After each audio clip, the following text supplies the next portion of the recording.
Hello, and welcome to this video about how to create a data warehouse in the big data space. So my name is Albert Garcia, and I'm going to explain how I built these solutions using Data Vault 2.0 and some other frameworks in Python back in Japan and something in Australia.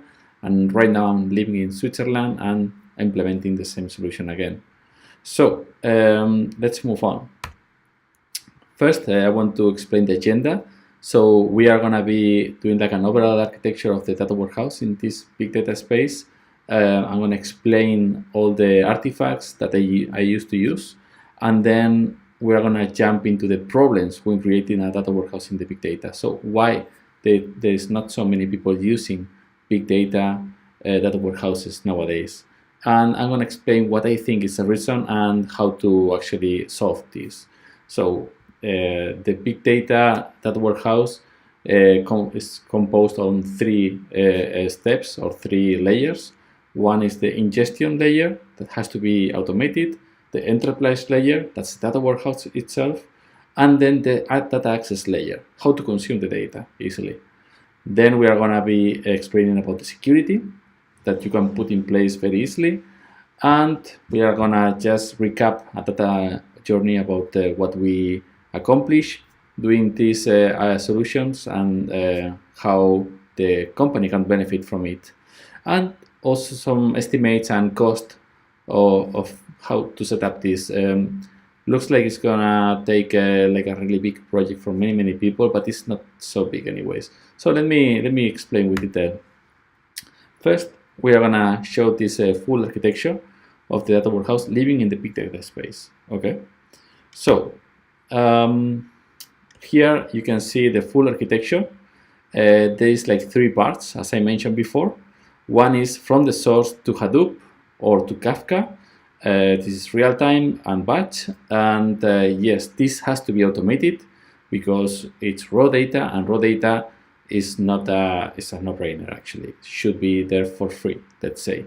So once you automate and you bring all the possible data in your ingestion layer, okay, then you can start summarizing, applying business logic, and making some sense out of this data with your enterprise layer. That's where you summarize. You have the enterprise and maybe the presentation layer where you have the marks to make it more easier to get the information out of this data. Then you have the data virtualization and exposure layer, this data access layer, that I prefer to use Presto, for example. It's a good technology for that, but the market is full of options, and you are free to just choose whatever. But this is an example of how to do it, and I want to explain it. So, okay. Then, first of all, we have to ask, why not so many companies have their data warehouse in the big data space yet? Why not? I mean, are they afraid of something? They are really old school and they really need their data in a Teradata database or an Oracle database, which is really expensive to maintain, versus the Hadoop space, for example, where there's no license almost cost, or the hardware is much cheaper. So why not to do this logical move? This, and per my understanding, these three problems: the ingestion, the transformation, and the data exposure. So let's jump into the ingestion first, okay?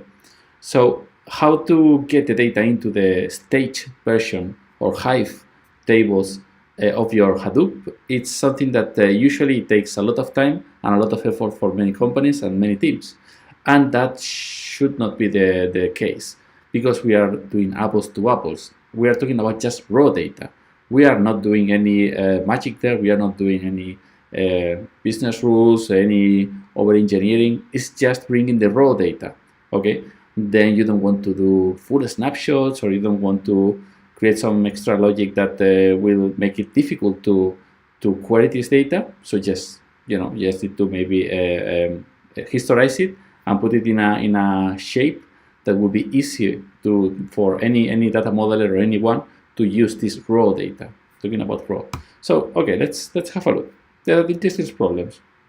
First, it's always a manual work, and it's costing a lot of problems with ETLs and lifecycle management, etc. So it costs money, okay, just to bring the raw data. That's first thing.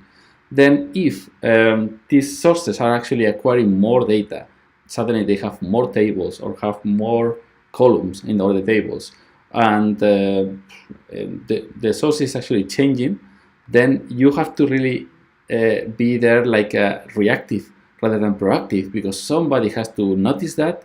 Maybe an email is sent, maybe somebody just noticed that there's a new table available, and then you work on it again manually. So that's really not good. Then if the source is changing, then you have to fix your ETL again manually, and maybe some errors. Hopefully they will tell you with time that the source is changing, but this is not happening all the time or never. So therefore, that's another problem, okay? And finally, maybe you have Kafka, or you can actually get your HDFS files with all the information, a bulk of all these databases back in MySQL, SQL Server, Teradata, etc. But this is maybe in a format that is not really doesn't help to use. I mean, it's maybe a full snapshot every single day, and then if you want to have history out of this snapshot, then you have to query exactly which day, and you have to maybe bring it to a Hive table to make it more easier to consume. So it's taking a lot of time and it's really slow. So therefore, that's another big problem. Solution for all this is just basically create a framework in Python with some database which will contain just the access to these sources databases, like a server, IP, port, user, and password. That's about it. And then this Python will connect every day to these servers, will extract all the DDL, all the metadata, put it into some Hive or MySQL, whatever database. And then once you know already the metadata, you know all the tables available in the source, then you can start doing a bulk of these tables into HDFS directly. It's just a simple bulk. It's a CSV file. So it's really also not really a big deal there. But still, you have to do it. Then once you have your HDFS file, you still need to bring it into a Hive format, let's say. So therefore, you need to stage it in Hive. This is something that the framework can do also automatically. Then you can actually do history on this Hive table. Maybe you have a snapshot, a full snapshot every single day, but you don't want to keep 365 times the same database in your Hadoop system. You just want one database with all the changes and all the history there. So this is also possible to do. Just need to specify the primary key of each table, and that's it. This maybe is actually provided by the source. Maybe some sources doesn't have this information, like Teradata. It's really difficult to find this primary key because they are using index. But anyways, you just manually fix it, or maybe the source, SQL Server, MySQL, etc., will provide you with a primary key, and therefore with that you can start creating history. Okay, and this will be also do it dynamically, like automatically. And then you can expose all this data through a user interface and then show your data catalog about all the data that you have available, okay, as of today. Next day, okay, you will actually connect to the same server, get the metadata again, and then find out that there's an extra table, there's an extra column somewhere. Then the Python framework will react to that and alter the table and bring the new column into the ETL, which is again dynamically created every single day, or we'll just get this extra table around and bring it to the stage version, then history stage, something more persistent, and then again show it in the data catalog. So it will be proactive rather than reactive.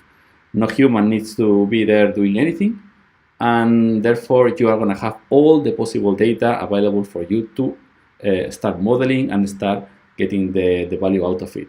That's the first thing, that ingestion layer. So from the source to a historized Hive table without human interaction, that's the goal here. Okay. If your company has already something like that, or doesn't care about the sources so much because all the possible sources are already in Hive and already, even if it's a manual work, but already there, then okay, then let's move to the next step, okay, which is going to be the transformation and integration. That's the data warehouse. That's where you summarize the data and you do this integration. So what that means, here I expose it into two different ways. One is the ETL that must be automated. Okay, that's something that I will show how, but you can automate the ETL and even the mark creation. And another one is to choose the right modeling technique to make it scalable and very flexible and modular, and that's actually just Data Vault, I can tell you right now. And I can explain a case that happened to me, and this is, this you can use it anywhere else. So let's start with a manual work, okay, that needs to be automated, and this is something like that. So automation is really, really, really important, okay? So you really need to get this done, otherwise it's going to be an overkill, because you are actually investing too much time into something that a machine can do for you. We are talking about just the typical ETL, okay? So not the modeling. Modeling is what the modeler has to do, the developer has to do, the solution architect has to also have a look, but not about the ETL. The ETL is something really simple and really dummy, actually, okay? As long as you follow the rules, nothing will break. So let's see what I did in the past. So with the same Python framework, Python is really easy to use, so it's something that I really like it. First, you have your ingestion layer, your raw layer. It's already there, okay, granted. Okay, it's already ready to consume the data. Then you create with Data Vault 2.0 views, following some conventions, following some rules that I also had in my own solution.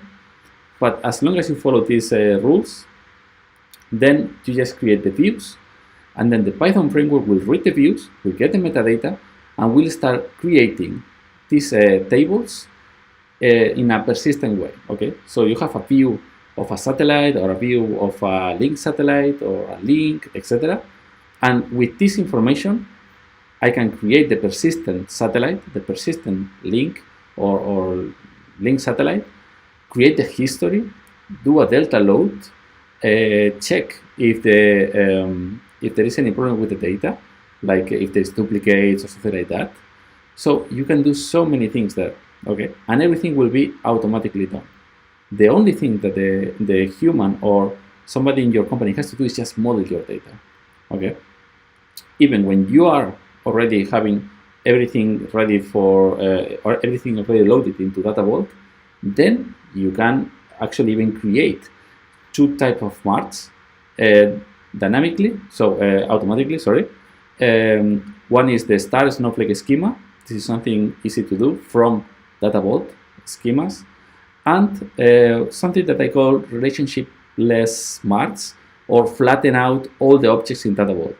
All the objects means like a hub with few satellites will become one long table, okay? It will be like kind of the normalized. If you have a link with few satellites and few hubs and few satellites, then we bring everything together into one long table, okay? So it's very heavy, but at the same time, it's easy to consume for maybe machine learning, or for, I don't know, for business users even, because they want to have, they don't want to worry about links and about connections and relationships. So this is also something that can be auto-generated in a shape of a view that will perform very poorly. It's really slow. Okay, this is something I can tell you. I'm not gonna lie here, but then you just materialize these views once a day, drop and create, get this view, which is every day regenerated based on your Data Vault model, and there you go. Today I have a fact table with 5 dimensions. Tomorrow I have 2 fact tables, and the previous fact table, maybe the old one, has a 6 dimensions instead of 5, and maybe one of these dimensions are growing in number of attributes. So everything will be kind of, reshape every single day. And that's amazing. Then that access layer is a Presto or anything else that you put on top to consume the data easily. Okay. This framework will automate the creation of the data vault and even the creation of marts. Not all the marts. It won't solve every single problem in your company forever, but it will help a lot. Okay, this I can tell you. And the data vault, EDW, the enterprise data warehouse using data vault, will be there and will be error free. Like if you follow the rules, nothing will break for sure. So okay, then let's move to why data vault is so scalable and how this looks like actually in a real world case. So I was actually working in a company that was having so many companies under their enterprise. Like they were buying companies about I don't know, banks, travel, or I don't know, renting, e-commerce, many of them. Okay, and they wanted to put all these companies together into one big data warehouse. How I did it? Very simple. Just create a hub for the customer, for example, then a hub for, because every company, regardless of their business, they have customers. Then each, so the customers, they share common attributes like name, surname, gender, date of birth, nationality. All this is always there. Okay, no matter what your company is doing. If it's a football team, or if it's a radio, or if it's you have customers maybe, and then you charge them, and they are anyways physical persons, but then you have specific attributes for each of these business. So you have travel, maybe you have some, I don't know, points for miles, or preferred transportation, or I don't know, many things. Bank, maybe salary information, deposit plans, or something relevant for the bank, etc. Okay. And then something that also helps a lot using data vault is that you can do agile, truly agile. That means that from the sprint 1 or sprint 2, you can start already putting this data warehouse in production, and you don't have to worry about the full picture, this big design up front that you used to do in the 3NF, in the enterprise warehouse, or in the dimensional modeling, where you really need the full picture before you start. And then whenever you finish, you realize that it's actually everything wrong. So here, no, here you can start very small, and you can start already having value. Okay, so let's say sprint 1, you just create the customer and order and some common attributes, and you link them. Okay, maybe you don't have access to the ERP or CRM, so it's very basic what you have there, but you still can already do some counts and start having some fun there. Sprint 2, maybe you get some specific attributes for mobile, business, for the e-commerce, travel. Sprint 3, maybe you have an order line on top of the order and some attributes on the order. Sprint 4, maybe you add the item. Sprint, I don't know, this is a scale agile, safe. So let's say that you're in the PI2, no, product increment 2. Sprint 1, then again, you bring more satellites around, you bring another entity like product, then product e-commerce, product common, etc. Okay. So this is one example that from each sprint, your data warehouse can grow and can be used already in production. Okay. So this is really, really good to actually prove that this is the way to go. So you can realize very early, in the process, that you are doing the right thing or the wrong thing. Sorry. So, okay, then let's move to the last part, data virtualization and exposure. So here I'm gonna show again more or less the same diagram as I showed before. Like you have all your Hive tables with the history, or with current views, with history views on top, with the start and end date. You have the audit. Everything's insert only, by the way. No updates in Hadoop, please. Okay. So in the history stage and in data vault, only insert. Once you have you insert all this history, even though the primary key is there 3 or 4 times, and the only thing changing is the load date time, for example, the timestamp, you can start creating the end timestamp, the end date of your record in a dynamic way. Okay, it's going to be a view that the framework creates for you, and it will show the start and end date, the start and end date, the start, no end date, which is 9999, doomsday. Okay, this is very easy to do. You create your raw data vault, your business data vault, your error data vault, anything that you need. Then you move to the presentation layer. It will auto-generate star schemas, snowflake schemas, flatten marks. You can start copying data across some other high-performance engines like Teradata or Oracle or SQL Server. So if you use on top this, if you use on top this Presto layer, nobody will actually know if the table is coming from Hive or from Teradata or from both. You know, you can actually even do a left join Teradata, left join Hive, and from SQL or MySQL, etc. So it's really like a black box for the customer. So the customer, the only thing that will do is actually consume the Presto layer, the one entry point, one output point, sorry. So this is really powerful also. It's really nice, really clean, really neat. So you have to try to do something like that because it works really well. Then last part, security. So with the GDPR in place and all these new regulations, I think it's really important to have it present from the very beginning. Okay, so let's see. This is one example of a framework that you can create on top, again with Python, and very simple. So basically, you have maybe confidentiality from level 1 to 5, 5 being the highest. You just need maybe some table somewhere in Hive or in MySQL or whatever, and you can actually specify security levels for each column of each table. You can even put some mask flag or blacklist. Blacklist means this won't go to the data warehouse ever. Credit card number, for example, is not there for sure. ABS number, which is kind of ID, identifies very precisely who is this guy.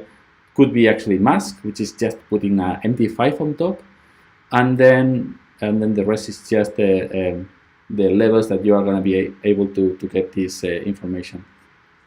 So you have one physical table in the highest ranking, like a C5, with everything in there, everything. Okay. Then you create another schema where people have access only to the C4 data. Okay, they don't have access to the C5, but they have to the C4 schema. And this C4 schema is going to be just a drop and create view pointing to the C5 and maybe doing the hash on top of the AVS number and maybe avoiding some columns here. Then C3 is going to be the same. Another schema, people will have access only to the C3, where you will see all the columns from C1, C2, and C3, but not the C4 or 5, okay? And again, it's a view that will be dropped and create every single day or every hour, whatever you like, and therefore it will show just information up to the level that you are pointing there. C2, for example, is going to be just maybe address, zip, and city, so it's already compliant with the PIIs. Really, you cannot identify anyone just with this, or maybe just C1, which is really zip and city, is like postal code and city is something that it's again impossible to identify anyone here. And this is very easy to do.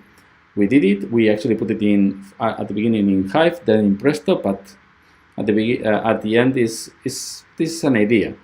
You can improve it. You can do many more things, but remember always that over engineering is also something that people has to be really careful, because as for me, the difficult part is to make it easy. So you should try to make things simple, because otherwise, even though you create a lot of documentation and you explain it so many times, and people will come, new people will come, old people will go, and then nobody knows what's that, and nobody wants to really understand it because it's difficult, and therefore, boom, it's all a disaster. So if you keep it simple, it will help to make it longer, let's say. So to live longer. Okay. So okay, this is more or less the idea. And so what we get at the end of the day. So let's try to recap all this into a data journey that I want to expose. What are you gonna be enjoying at the end of the day here? So basically, you are going to have every day your raw data is automatically discovered, transferred, historized in a simple and easy way to access Hive or Presto with tables and views. Okay, so it's really, really important that the raw data is already there and it's kind of for granted. It's for free. You don't have to spend a lot of effort. This is an apples to apples mechanism. You don't need a human thinking and manually clicking things around just to get raw data. Raw data should be there, for free. We are in 2019, almost 2020. We shouldn't be spending more time in just bringing data manually. So this is one thing. Then data modelers will need to create views to fit their data warehouse. Means that you don't have to do ELT or ETL. You don't have to use Power Center or these integration services or these tools anymore. Everything will be handled by the framework, Python framework. You can create it in maybe 1, 2 weeks, 3 weeks, and that's it. You don't have to worry about ETL anymore. Okay, this is a very important part. The data warehouse grows in number of objects, and it will be automatically creating 2 different virtual marts, dimensional and flattened structures. This is difficult to do. I did it, and I would say you should try, or maybe you can ask me, but it's possible. That's the point. It's possible, but I'm not saying it's easy. Okay, just keep it in mind. So these virtual marts are really slow, as I said, and they are in Hive. It's like a composed of connections. Data Vault is already having so many different relationships, and then on top we are creating these virtual pit tables, and we are doing so many things. Therefore, they are really slow, but you just materialize these views every single day into a table. You put a Loom filter, maybe in Hive or whatever, and even with tests, Hive tests, is gonna work just really well. Security framework, together with the data vault capabilities, will be really easy to use and to the GDPR compliant. So you can actually put this information of these satellites that are really, really critical for security in a very secure server, or you can do anything that you consider there. Hot and cold strategy. So okay, here is something that I really need to explain, but maybe in another video. So Presto, for example, can actually get all your queries. You can actually analyze which tables are being used so often and which tables are not used at all, and then you can start moving data around with the hot and cold strategy. Means that some table is used every single day so many times, and it's in Hive and it's not performing really well. Then move this table to Teradata, and Presto will hide this change. So the customer, the only thing they will notice is that suddenly their view that yesterday was really slow, today is really fast. That's it. Or the other way around. One table in Teradata which is really big and nobody used ever, just move it to Presto, to Hive, to the big data space, and that's it. And then Presto will anyways show the same table. You don't have to really worry there about the from where is coming the data. That's why I like Presto so much. And yeah, and that's this unique point of absorb data from the data lake. So people doesn't need to maintain and work with so many different interfaces. Now it's going to be only one, which is Presto. You don't have to worry about Teradata, or if it's SQL Server or MySQL or Hive. Okay, just connect to Presto and that's it. So if you have less interfaces, less spaghetti diagram, and much better. So okay, what's next? How much would cost this? Okay, easy. I really think the most difficult part, at least for me, would be this auto discovery and auto ingestion into Hadoop from MySQL, SQL Server, Oracle, whatever, into Hive. this is the technologies used on each artifact. Here would be whatever source, and then HDFS, Python, Hive. This I estimate around 80 days, but there is some disclaimers here that depending on each company, their maturity on their big data cluster, etc. So depending, but let's say 80 days. Okay, maybe 2 people, 40 days, but whatever. The thing is that HDFS files into a historized Hive table, this could cost maybe 6 days, not more, for me at least, because I did it so many times already. I did it in Teradata, in SQL Server, and in Hive. Okay, last one in Hive using Python, and I would say only 6 days, and then you have your full snapshot, your whatever you have there. It will do deltas, and it will actually copy and prepare the table with the start and end date and with the history. Only one snapshot, let's say, with all the history. You won't have 365 times the same table with some little difference on each copy around. You will have only one copy with the history. Then Data Vault Framework, 10 days. This is my estimation. I can do it even less. Maybe people will do it in 20, but it's not so hard. Okay. Virtual March out of Data Vault. I say 15 days, but all depends. Yeah, it's a guesstimate. Okay, but what I'm saying here is that to accomplish this, if you know how to do it, it's not gonna be like a team of 10 people during 1 year. It's not. Okay. This could be done really fast. I did it so many times already, and it's really not that hard.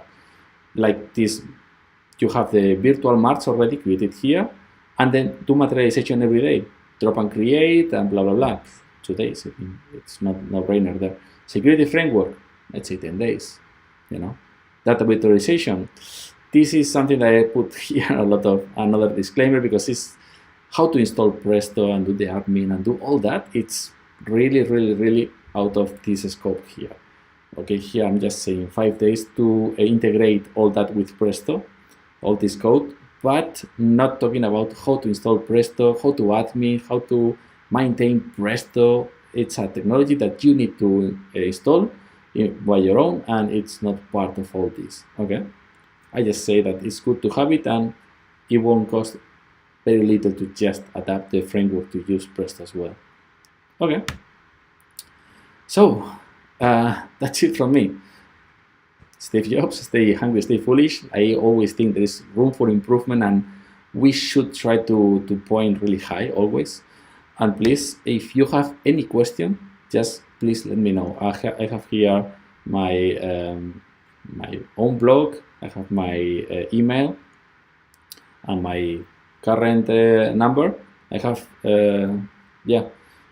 if you need any consultation, please let me know. I have actually already talked to a few other companies that they saw me in some other videos. I'm working a bit in Bangladesh, in Australia, in Switzerland, but anytime, just send me an email and I can actually help you there. First thought in a big data era. So yeah, sorry for the joke. I also want to mention that I prepare, I have already, but I'm still finalizing some things. A Data Vault course. I will publish it soon. I will put somewhere here the links. I will put it also in the description whenever it's available. And please have a look and use the coupon if there is any, and that's it. So thank you very much for your time, and hopefully see you soon. Okay, bye.